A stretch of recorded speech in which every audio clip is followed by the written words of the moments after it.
Bonjour Mathias. Bonjour Damien, vous êtes de l'ISEL du coup, Tout à fait. enseignant à l'ISEL. Est-ce que vous pouvez vous présenter un petit peu? Avec plaisir. Merci Mathias pour l'accueil. Donc, Damien Guilbert, donc je suis professeur d'université à l'ISEL et je suis également directeur des relations internationales. D'accord, très bien.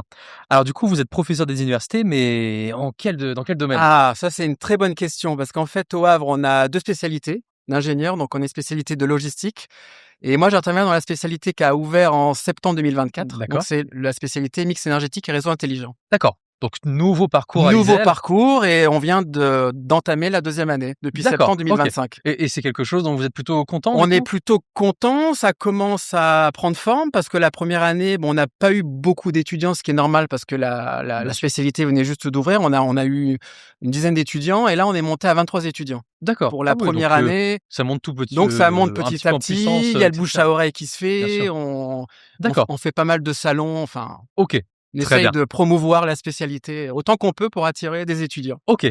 Bon, super. Vous êtes du coup, comme on l'a dit, professeur des universités à l'ISEL. C'est ça. Est-ce que vous pouvez nous présenter un petit peu l'ISEL? Qu'est-ce que c'est l'ISEL au final? Alors l'ISEL, Mathias, donc pour revenir un petit peu sur l'intitulé, donc c'est Institut supérieur d'études logistiques. D'accord, Donc c'est une composante de l'Université Le Havre Normandie, donc comme l'UT, comme l'UFR. Donc ça existe depuis 1994. oui, Donc on a fêté les 30 ans en 2024. Donc la grosse spécialité, c'est la logistique. d'accord, Et là, depuis 2 ans, donc on a cette nouvelle spécialité de mix énergétique et réseau intelligent.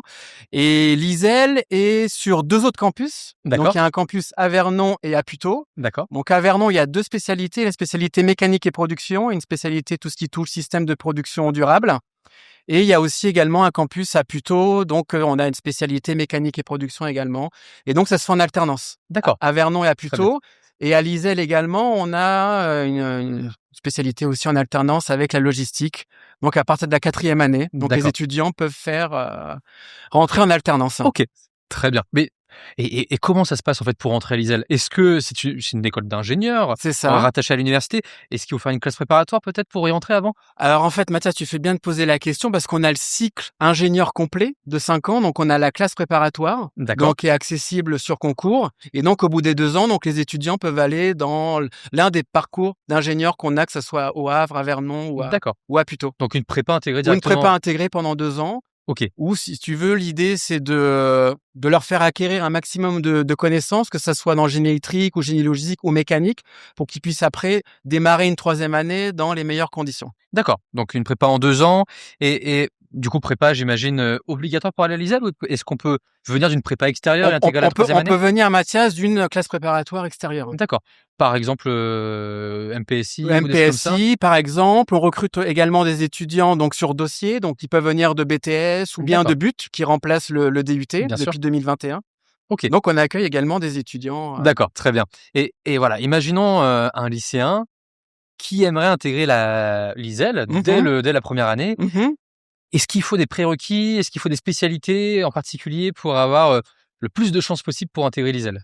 Alors bien évidemment, il faut avoir vraiment des bons bagages scientifiques, hein, pour n'importe quelle, inscription dans une école d'ingénieur. Donc c'est une chose qu'on regarde très souvent et que quand les étudiants viennent nous voir avec leurs parents pendant les portes ouvertes, on essaie vraiment de les sensibiliser à tous ces aspects D'accord, pour vraiment qu'ils puissent mettre toutes leurs chances de leur côté et qu'ils puissent intégrer, le parcours classe préparatoire, puis ensuite intégrer, une d'accord spécialité et d'ingénieur. et à quoi est-ce qu'on peut s'attendre sur le parcours préparatoire? Parce qu'on a toujours, cette vision d'une classe préparatoire, d'une CPGE qui est, assez dense, Oui? assez, voilà, c'est pas facile. Ah ouais, tout à C'est fait. c'est pas facile. Alors à quoi est-ce qu'on peut s'attendre en arrivant à l'ISEL? Alors là, c'est vrai, si on vient comparer avec d'autres classes préparatoires que tu as nommées, Mathias, c'est sûr qu'en classe préparatoire, dans une école d'ingénieur, c'est bien différent des autres D'accord, classes préparatoires. On a moins, si tu veux, de stress parce qu'en classe préparatoire, on doit faire des examens assez réguliers avec des examens et cetera. Donc là, on va dire que sur cet aspect, c'est un peu plus «cool» entre guillemets, même si d'accord. c'est quand même sérieux. Donc ça, c'est un point positif quand même. D'accord, très bien. C'est un petit peu plus cool, Ça mais dans tous les cas, les étudiants ont toujours un très bon niveau en sortant de cette partie De cette préparatoire. Voilà, tout à fait, tout à fait. Au bout de 2 ans, parce qu'ils vont suivre, si tu veux, plein de matières. Donc ça soit déjà au niveau des langues, si tu veux, donc l'anglais, il y a l'allemand qui est disponible, il y a Bien sûr, l'espagnol et bien évidemment, tout l'aspect technique, scientifique. bien sûr. Donc ils vont avoir vraiment différents modules qui vont pouvoir, si tu veux, les préparer à ce qu'ils vont avoir à partir de la troisième année. Même s'ils D'accord, vont suivre un peu plus de modules qu'ils devraient suivre, ils vont d'accord. avoir beaucoup de bagages, mais il y a une partie de ces bagages qui vont leur en servir pour, l'une des spécialités. OK et du coup, voilà, on passe cette prépa, on passe les 2 ans. À quoi est-ce qu'on peut s'attendre après? Alors après, Mathias, l'idée, c'est d'intégrer, voilà, une des spécialités. Donc il y aura en fait, c'est sur 3 ans, donc il y a une première année où les étudiants vont revoir, en fait, des bases, D'accord, des choses qu'ils auront déjà vues en classe préparatoire, d'accord, d'autres étudiants qui n'auront pas vu, qui viennent de l'extérieur. Donc d'accord, l'idée, c'est que, tous les étudiants qu'on reçoit aient, en fait, les mêmes bagages scientifiques, si tu veux, bagages scientifiques et linguistiques. Et à partir de la 2e année, donc on va rentrer un peu plus dans les détails, si tu veux, dans la spécialité, les choses un peu plus poussées, si bien tu sûr. veux. Donc c'est ce qui va permettre de mieux appréhender, les cours, enfin tout D'accord ce qu'ils vont voir. et du coup, on en parlait au début, mais il y a une possibilité d'alternance aussi à un moment, Oui, avec l'ISEL? tout à fait, Mathias. En fait, à partir de la 4e année, donc que ça soit en logistique ou qu'en logistique, on n'a pas encore ça en mix énergétique, donc là, je vais D'accord, parler plus pour la logistique. Donc à partir de la 4e année, Mathias, les étudiants peuvent choisir de rester soit sous statut étudiant, soit d'aller en statut alternant. Et d'accord, donc on a pas mal de partenariats avec pas mal d'entreprises autour du Havre, mais vraiment sur le secteur national. Et donc facilite un petit peu l'intégration des étudiants pour trouver une entreprise pour faire de l'alternance. d'accord, très bien et voilà, notre étudiant a passé, les premières années de classe préparatoire, a passé les 3 ans ensuite, à l'ISEL. Mmh. Il est diplômé. À quoi est-ce qu'il peut s'attendre ensuite après? Après l'idée, il y a plusieurs parcours qui sont possibles. Bon, il y a la première idée, c'est qu'ils puissent directement rentrer dans la vie active avec un bac+5. D'accord, Donc généralement, en fait, les étudiants, Mathias, en fin de 5e année, donc vraiment au dernier semestre, ils réalisent un PFE, un projet de fin d'études de 6 mois. d'accord, Et donc, sur un tiers des étudiants, en fait, qui font leur stage dans leur entreprise, ils sont embauchés tout de suite après. Après, il y en a certains après qui se dirigent plus vers, des études de thèse, par exemple. Donc on a pas d'accord. mal d'étudiants, qui souhaitent continuer après une école d'ingénieur, au sein d'universités, dans une des 12 équipes de recherche que compose l'université. Donc ça leur ajoute un bagage supplémentaire avec la partie Donc il y a partie recherche. vraiment, voilà, il y a pas de limite, il y a pas de Non, il y contrainte. a pas de limite, il y a pas de On peut contrainte. aller vraiment dans le monde professionnel directement ou alors aller dans le monde de la recherche C'est aussi? c'est au choix, parce qu'on a de plus en plus d'étudiants qui sont intéressés par la recherche.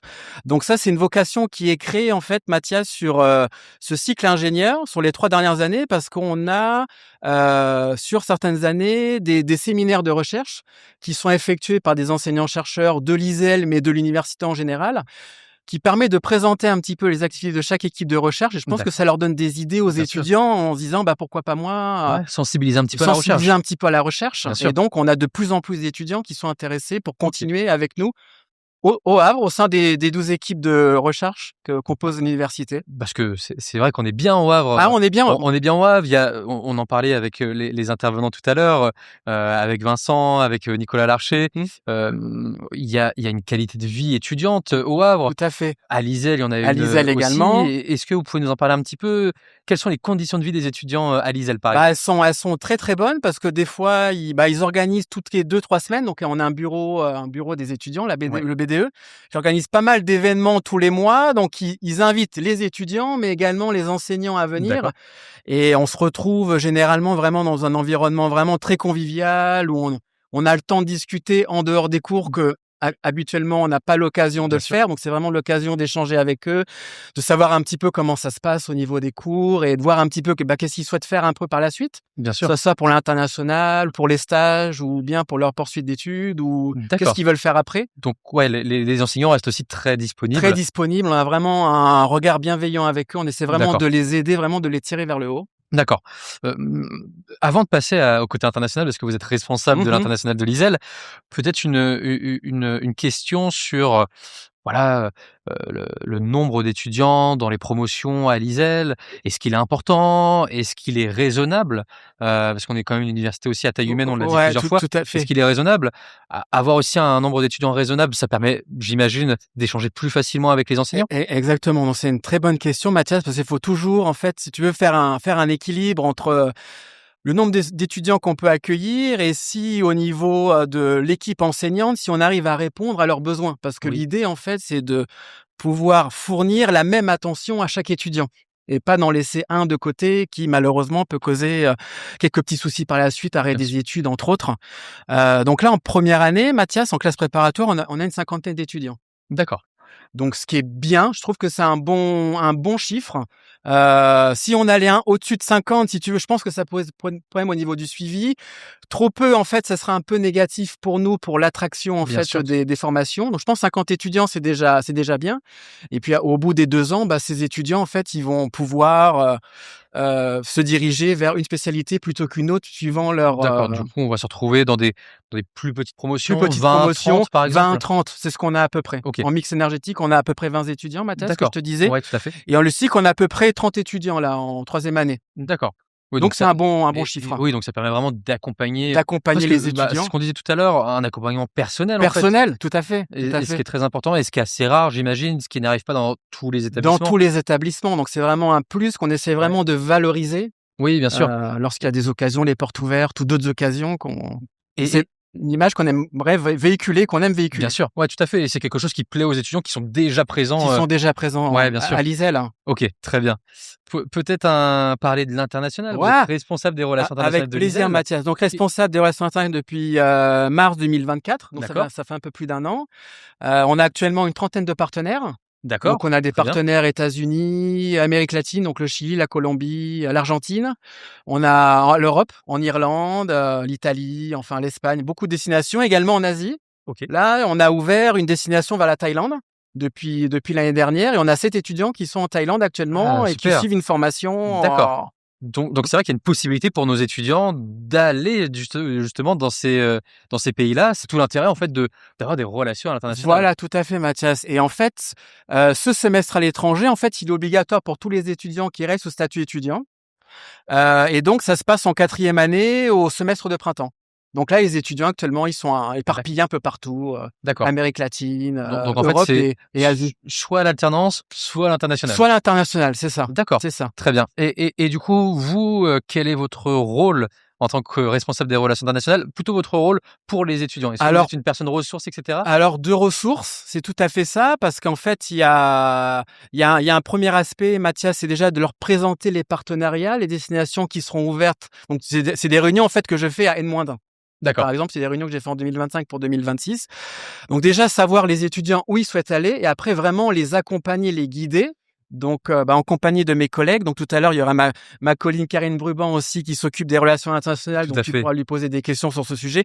Donc on essaie vraiment de travailler, je travaille vraiment beaucoup avec, la direction des relations internationales pour vraiment organiser au mieux, vraiment accompagner les étudiants parce que le processus, il est très long et c'est Bien jamais sûr, simple pour eux. On est tous passés par là, donc il faut vraiment les accompagner parce qu'il y a tout un processus à suivre. bien sûr. Processus de nomination où on va contacter l'université partenaire, on va leur dire: «Bah, vous allez recevoir, tel nombre d'étudiants avec leurs coordonnées» et puis après les étudiants, faut qu'ils montent un dossier avec leur CV en anglais, D'accord. lettre de motivation, les relevés de notes, C'est le un choix des dossier cours. assez C'est complet. un dossier assez complet et il faut s'y prendre super à l'avance avec des OK, deadlines comme tu imagines. bien sûr, Donc si on n'est pas derrière eux pour les suivre, donc les deadlines, elles sont passées et donc après ça devient vite compliqué pour, bien sûr. Mais c'est tout à fait, possible, c'est tout c'est à fait tout à accessible fait possible. et est-ce qu'on a une idée du nombre d'étudiants, par exemple, qui partent chaque année à peu près, en moyenne? En moyenne, donc on a à peu près une vingtaine d'étudiants. Une vingtaine d'étudiants? Mathias, ouais. D'accord, OK, très bien Donc là, on a une bonne dizaine d'étudiants qui sont partis à l'étranger. et j'imagine qu'ils sont contents Et de ils sont cette très expérience? contents, c'est très content. Faut vraiment pas hésiter à aller sur la page LinkedIn de l'ISEL, Ouais, parce qu'on essaye de faire des publis pour promouvoir un petit peu leur semestre. Donc là, on a fait 2 publications,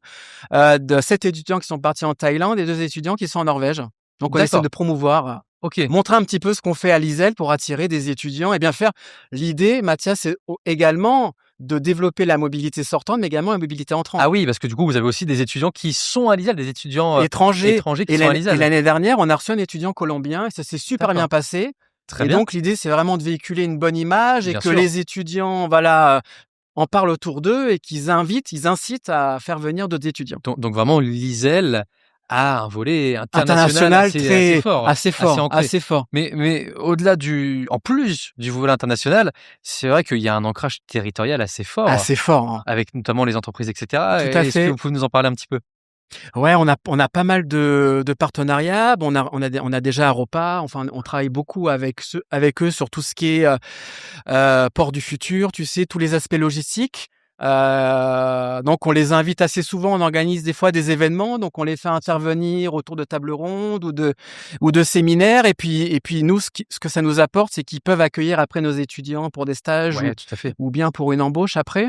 Bien sûr. Donc Ouais, donc il y a ce volet aussi très il y a ce volet professionnalisant. un petit peu industriel, Ouais, d'accord. OK et donc voilà, c'est vraiment l'ISEL est une école assez complète à l'international, sur le sur le territoire, territoire. assez ancré, a avec vraiment, un accompagnement qui est assez, voilà, c'est exceptionnel en fait pour nos étudiants. Mmh On mh. prend soin de nos étudiants, les enseignants prennent soin de nos étudiants, et voilà, est-ce que c'est comment dire? Je vais pas dire le mot facile, mais à quoi est-ce qu'on s'attend en fait à l'ISEL? À quoi est-ce qu'on s'attend? Est-ce que enfin, quels conseils pourriez-vous donner à un étudiant qui souhaite faire l'ISEL? Ah, des conseils de révision dans la formation et cetera. C'était plutôt comme ça que je voulais poser la Ouais, question. merci beaucoup Mathias. Bah, c'est un petit peu comme ça que je voyais la réponse. C'est vrai que, bah, que si les étudiants rentrent en première année ou en troisième année, on essaie vraiment de prendre le temps avec eux, si tu veux, pour leur expliquer un petit peu comment ça fonctionne les ailes. Ouais, Parce qu'il y a pas mal de contraintes qu'ils doivent prendre en bien considération. sûr. Donc, ce qui est absent, c'est l'assiduité. C'est super important parce que moi, je leur dis souvent personnellement qu'il y a une grosse partie du travail qui se fait en cours. Ouais, Que s'ils tout à sortent fait. du cours et ils ne viennent pas ou ils ne comprennent pas et après ils veulent reprendre ça à la maison, ils vont droit dans le mur. Donc, faut vraiment qu'ils aient cette rigueur à venir, à poser des questions, faut pas hésiter. Donc, ce qui est bien, c'est que voilà, on a quand même des gros groupes, comme je te disais tout à l'heure, 50 étudiants, mais on fait des plus petits groupes, tu sais, pour les travaux dirigés, les travaux Bien sûr, ouais, tout pratiques. à fait. Donc là, on essaye de leur dire, voilà, même si vous avez peur, là, vous êtes en moins grand nombre, n'hésitez pas à poser des questions. On est Oui, vraiment là c'est pour une zone vous de aider, confort pour en vous fait. aiguiller. Ouais, tout à fait. Ouais, bien sûr et voilà, je pense que c'est vraiment dites-moi si je me trompe, mais c'est vraiment les lieux quand on est un petit groupe où on peut se tromper, où on peut s'améliorer, on peut S'améliorer. essayer et cetera. C'est vraiment le lieu d'essayer en fait. Tout à fait, ça fait partie de la formation. On est tous passés par là, on a tous été étudiants, on n'est pas été parachutés comme Bien ça. sûr. Donc on a tous rencontré des difficultés, on peut pas être bon dans toutes les matières, mais il faut surtout vraiment pas lâcher et vraiment s'appuyer avec l'équipe pédagogique qui est vraiment là pour nous aider, pour nous soutenir, vraiment pour nous tirer vers le haut. Ouais, tout à fait et peut-être une question aussi parce que voilà, il faut de la rigueur. Faut de la Il rigueur, faut de tout la à rigueur quand fait. on analyse de la rigueur pour les cours, mais est-ce que ça empêche d'avoir une vie étudiante à côté? Une vie étudiante, d'aller par exemple voir des ateliers du service culturel ou de faire du sport ou de s'engager au sein du BDE. Est-ce que c'est possible au Ouais, final? c'est possible, Mathias. En fait, il y a plein de possibilités, donc c'est bien beau d'étudier, c'est ce qu'on leur dit assez souvent, mais quand même, faut qu'ils trouvent un équilibre avec leur vie sociale. Donc, tout ce qui est bureau des études, où il y a pas mal de manifestations qui sont organisées par le BDE, donc généralement, ça attire énormément d'étudiants. Ouais, Il y a pas mal d'événements qui sont faits, donc même en dehors de l'ISEL, donc tout ce qui est course à pied, et cetera. Donc, je pense que c'est bien, ça permet de vraiment de développer leur cohésion, leur interaction et tout ça, ça leur apporte c'est beaucoup important. dans leurs études. Ça C'est ça leur super permet aussi de se important. faire un réseau, parce que c'est le but de beaucoup d'écoles C'est le d'ingé but aussi. et c'est l'objectif, hein. Même avec tout ce qui est réseau alumni, avec les anciens étudiants, donc il y a pas mal d'événements avec eux, donc c'est bien qu'ils prennent contact avec eux et puis Bien sûr. pour les aider pour les stages ou autres. Bon, très bien. Et est-ce que Damien, vous voulez passer un dernier message avant qu'on se quitte? Un dernier message pour nos futurs étudiants à l'ISEL? Bah, qui n'hésitent pas à venir nous voir cet après-midi s'ils peuvent ou à prendre contact avec nous et puis on sera vraiment très heureux de les accueillir et de leur parler un petit peu des formations et bien évidemment d'international. Ce sera avec grand plaisir. Bon, bah, très bien. Merci beaucoup Damien, Merci à toi merci pour Mathias. votre échange et puis, à bientôt. À très bientôt. À bientôt et Bon puis courage. on donne rendez-vous aux étudiants, à l'ISEL, quai Frissard. Quai Frissard, tout Tout à à fait. fait. Donc, merci beaucoup Damien. Merci à toi. À bientôt. À bientôt.